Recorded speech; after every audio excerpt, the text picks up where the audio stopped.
Welcome to the Leadership Kit. This week we're going to finish our conversation with Greg Yates. You don't want to miss it. It's going to be good. This is also our last week of the season for the Leadership Kit. We're working on something really awesome for season number 2, but we're going to take a couple months off, get everything ready, and we're going to be coming back with so much more incredible content. So enjoy this episode, and then we'll see you guys in a couple of months. Oh, hey, didn't see you there. I'm just listening to the No Head Trash podcast by Greg Yates. I'm learning how to move from impossible to unstoppable. You should check out the link below.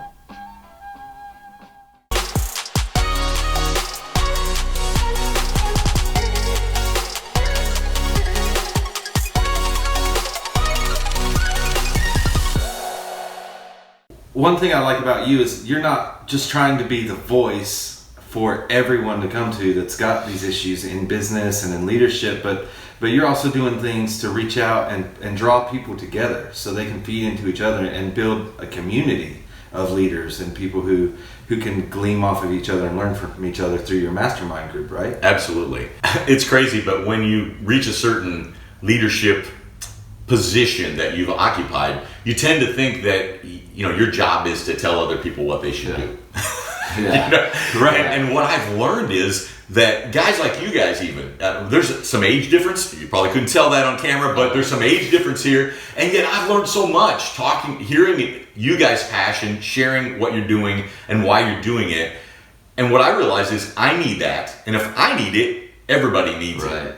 So yeah, our mastermind groups are really, I call them practice zone masterminds. I love the practice zone mentality. It's like we don't just show up to the game. Right. We show up to the gym. Yeah. And sometimes I get a little, I don't love the comfort zone idea. Just get out of your comfort zone, because that's where I was. I was like, okay, this is what is comfortable. This is what most people would do, so I'm going to do this, whether it's smart or not. Right. Yeah. I'm a proponent of showing up to the gym. Yeah. And we train, and we expand, and we all of a sudden things that weren't comfortable become comfortable, and our skill level goes up. But we don't do that alone. Right. When you show up to the gym and all you're doing is by yourself, you're shadow boxing, you're running on the treadmill. I like to show up to the gym with a partner.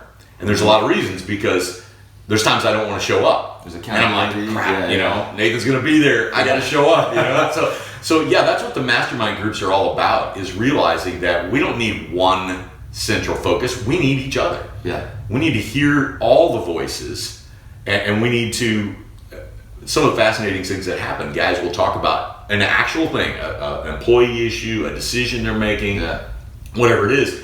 And it's like they suddenly have a board of directors. Yeah. So anybody bringing a question, like in the mastermind, we do like a man in the middle segment where it's somebody gets a chance to say, hey, guys, here's something that's going on in my life or my business. Sometimes it's marriage. Sometimes it's physical. Sometimes it's, a mental block they've got. Sometimes it's about their faith. Yeah. And sometimes about money. Yeah. And sometimes we think it's not acceptable to talk about some of these topics. In fact, I don't care how great your pastor is, how well-meaning your friends and family are. It's rare that you really can have those kind of conversations with those people, especially if you're a business person leading a team or a large company, even a small company. Yeah. There are just questions that, number one, you feel like you ought to know. So it's like, I should know this. I'm the leader. Right. And so often that man in the middle segment is just a chance to say, let me just run this by you guys. Right. That's why I love the practice zone terminology. Yeah. I'm like, we're just practicing. We're just practicing here. Guys will float their ideas out there. I mean, I've had so many times where guys will come back and say, wow, you guys brought me perspective. But then it's also a time when we call each other out. It's like, I heard what you said, and maybe you didn't mean it this way, but let me tell you how that sounded. Let me tell you what you were speaking, the head trash that was coming out there. And literally this last week, somebody called me out on it, and I'm thinking like, this is my group. How am I supposed to be? But it was true. Yeah. I had to back away and later say, thanks. Right. I needed that. And one of the things I believe is broken. I didn't have that. I did not have voices speaking into my life that had the level of experience or had that I trusted. Yeah. It's really probably that. So what kinds of people do you have in your group? Yeah. Actually, one is a pastor of a fairly high-level church. But the rest of them are small businessmen, one attorney. Those are the type of people who, it's crazy. Even from a networking perspective, somebody will say, "Yeah, I'm trying to accomplish this," and inevitably somebody in the group will say, "Oh, connect with me afterwards. I can help you with that," or "I know somebody that I really trust who can help you with that."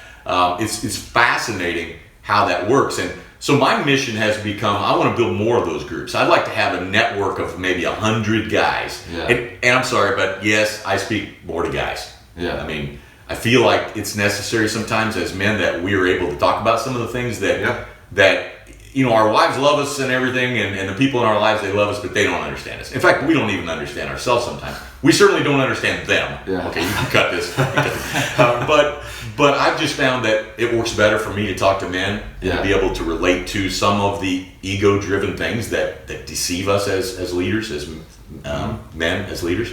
And so, primarily that's the deal. I want to build a group of 100 guys. And I want to have events where we get together, small and large, where it's just an opportunity. Hey, I got room for 6 guys. Let's go on this trip together. Let's go build this bond, because ultimately, how do I win? I win by having the right voices in my life.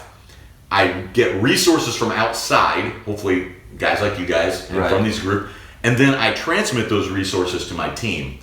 I'm a conduit. And then I go back and say, oh yeah, vine and branches. Yeah, I got it. I got it. That's me. That's you find your purpose in building a tribe, and you help people realize they got people in their corner with them. Yeah. You don't have to do it alone. It's amazing. And now you guys are in my corner. I'm counting on you. Oh, absolutely. You got it. Man, Greg, it's so awesome having you. I'm honored to be in your corner, and I love what you're doing for people and leaders and business people and pastors. It's mind-blowing to me that's where you found your purpose, and that you are so wholeheartedly driven towards connecting those people and helping them find their own purpose and walk through life together. And I think it's huge. Thank you. So, hey, you know what? I literally, if it's okay, I would love to give your listeners a gift, right? I teach a little web class that's called How to Lead When You Don't Feel Like a Leader. Okay.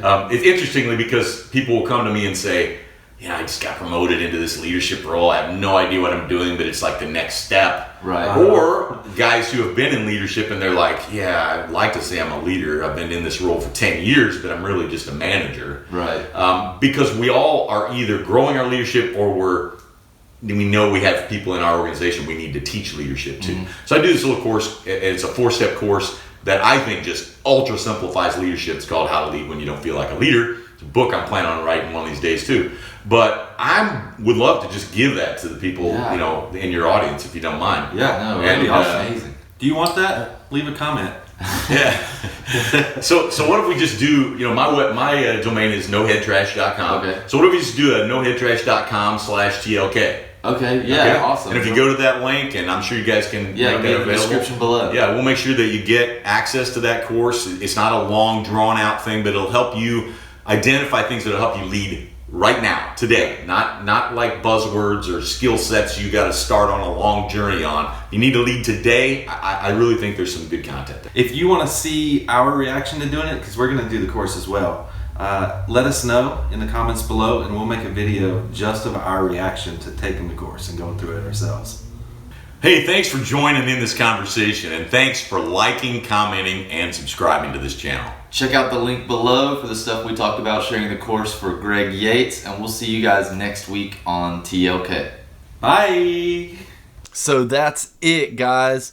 That's the very last episode. We hope you guys enjoyed this season. Leave your comments. Rewatch all the videos that we've already posted. If you have not done so yet, subscribe. Yes, subscribe. You want to be the first to see what we have in store for next season. It's going to be incredible. Very different, and I think you're going to like it. If you're a pastor, if you're a boss, if you're a friend of ours, whoever you are, we appreciate you guys sticking with us this far, and we'll see you guys soon.